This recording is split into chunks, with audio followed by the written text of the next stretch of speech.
ಇಲ್ಲ ಇಲ್ಲ. ಕೈಲಾಸಕ್ಕೆ ಹೋದಾಗ ತಂದೆ ಈಶ್ವರನೂ ಇಲ್ಲ ಇಲ್ಲ. ಶ್ರೀದೇವಿಯ ಅನುಗ್ರಹದಂತೆ ಜಿಜ್ಞಾಸೆಗೆ ಒಳಗಾದಾಗ ಈಗಿರೋ ಚಂದ್ರಕಾಂತ ಶಿಲೆಯಲ್ಲಿದ್ದೀರಿ ಅಂತ ಅರ್ಥವಾಯಿತು. ಯಾಕಂದ್ರೆ ನಮ್ಮಂತವರಿಗೆ ಮನೆಯಲ್ಲಿ ನಿಲ್ಲುವುದಕ್ಕೆ ಸದ್ಯಕ್ಕೆ ಯೋಗ ಇಲ್ಲ.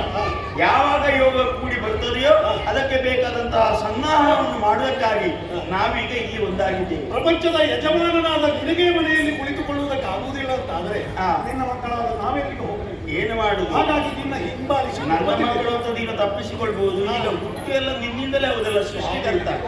ನೀನೇ ಹುಟ್ಟಿಸಿದ್ದೆಲ್ಲ ಹೇಗಾಗ್ತದೆ ಅಂತಂದ್ರೆ ಏನು ಮಾಡುದು? ಹುಟ್ಟಿಸಿದ್ದು ಸರಿಯಾಗಿದ್ದರೆ ಪಾಲನಾಕರ್ತವಾದ ನೀನು ಸರಿ ಮಾಡಬೇಕು. ನನ್ನಿಂದ ಆಗುದಿಲ್ಲ ಅಂತ ಆಯ್ತು. ಆಗುದಿಲ್ಲ ಅಂತಂದ್ರೆ ಏನು ಮಾಡಬೇಕು? ಲಯಕರ್ತೃ ಆಗುದಿಲ್ಲವೋ ಆಗುದಿಲ್ಲ ಅಂತ ಆಯ್ತು. ಹೌದು. ಆಗಿರುವಾಗ ಏನಾದ್ರೂ ಒಂದು ಉಪಾಯವನ್ನು ಏನಾದ್ರೂ ಒಂದು ದಾರಿಯನ್ನು ಶ್ರೀಮುಖದಿಂದಲೇ ಅಪ್ಪಣೆಯಾದ ಹಾಗೆ ಮಾಡಿದರೆ ಆ ಮಹಿಷಾಸುರನ ದಾಳಿಯನ್ನು ದುರುಳತನವನ್ನು ಇಲ್ಲವಾಗಿಸುವುದಕ್ಕೆ ಇವರೆಲ್ಲರ ಮುಖವಾಣಿಯಾಗಿ ಬೇಡಿಕೆಯನ್ನು ನನ್ನ ಕಾಲಬುಡಕ್ಕೆ ಇಡುವುದಕ್ಕೆ ಬಂದವ ನೀನು. ಬ್ರಹ್ಮ ಹೆದರ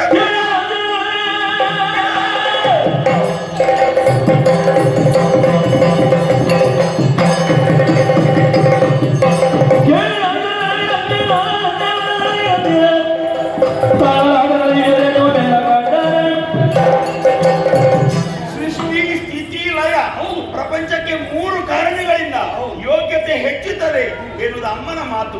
ಅದನ್ನು ಕೇಳಿದವರಿಗೆ ಕಾರ್ಯಪ್ರವೃತ್ತರಾದಂತಹ ನಮಗೆ ಫಲ ಸಿಕ್ಕಿದ್ದು ಹೀಗೆ. ಇನ್ನು ನಾವು ಕಾರ್ಯಪ್ರವೃತ್ತರಾಗುವುದಕ್ಕೆ ಹೇಗೆ ಸಾಧ್ಯ? ಅದಕ್ಕಾಗಿ ಈ ಕ್ಷಣವೇ ನನ್ನ ಈ ಶರೀರದಲ್ಲಿ ದಿವ್ಯವಾದಂತಹ ಅಂತಃಸತ್ವ ಇದೆ ಅಂತಾದ್ರೆ ಹೊರಗಡೆ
ಜಯವೆಂದು ನುಡಿಗೈದರು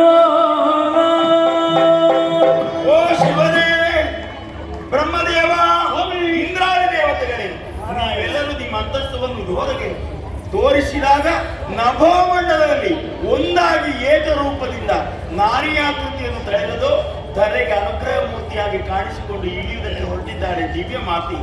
ಈ ಮೊದಲು ಅಂಬರದಿಂದ ಇಲ್ಲದೆ ಗೋಚರಿಸಿದಂತಹ ದಿವ್ಯಾಕೃತಿ ನಮ್ಮ ದಿವ್ಯ ದೃಷ್ಟಿಗೆ ಕಾಣುವುದಕ್ಕೆ ಸಾಧ್ಯವಾಗಿದೆ. ಹಾಗಾದ್ರೆ ಆ ತಾಯಿಯಿಂದ ನಮಗೆ ಕಷ್ಟ ಪರಿಹಾರವಾಗ್ತದೆ ಎನ್ನುವುದರಲ್ಲಿ ಎರಡು ಮಾತಿಲ್ಲ. ಎಲ್ಲರೂ ಏಕ ಭಕ್ತಿಯಿಂದ ಧ್ಯಾನಿಸೋಣ. ಜಯ ಜಯ ಜಯ ಜಯ ಜಯ ಜಯ